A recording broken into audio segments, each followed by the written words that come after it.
what's important about Ida Wells, that she did very similar things about the suffragette movement that was big at the time, and kind of talking about kind of desegregating this movement that was very much segregated at the time. There was this division in the movement because of how segregated society as a whole was, that kind of a lot of the white suffragettes at the time kind of preferred not to contend with questions about voting rights for black women and wanted to first of all win voting rights for white women, which obviously is a terrible position.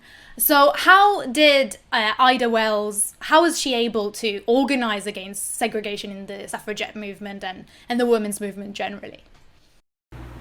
Yeah, I mean, to put it simply, she really just defied it.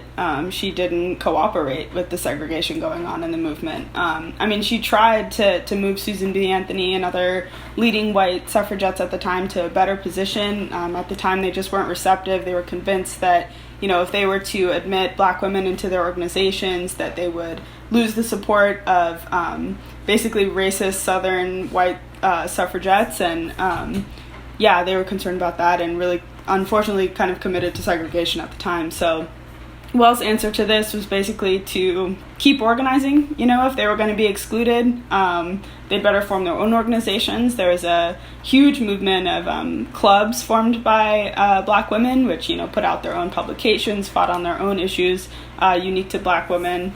And Wells found her own club called the Alpha Suffrage Club with two of her white friends. It was an integrated club.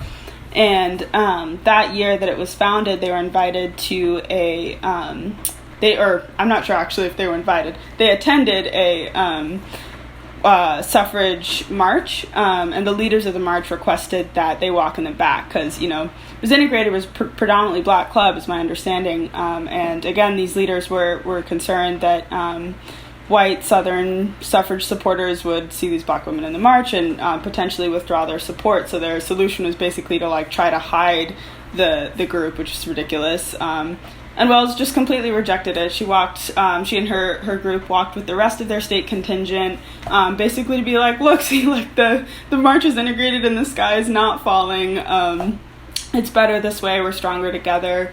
And beyond that, you know, there's a natural link of solidarity where the same system that's restricting the political rights of white women is also restricting our political rights. And it's a natural link of solidarity that we would have. So, yeah, this is just one moment of so many where her courage really came in handy. She had, her strength of character is like unimaginable.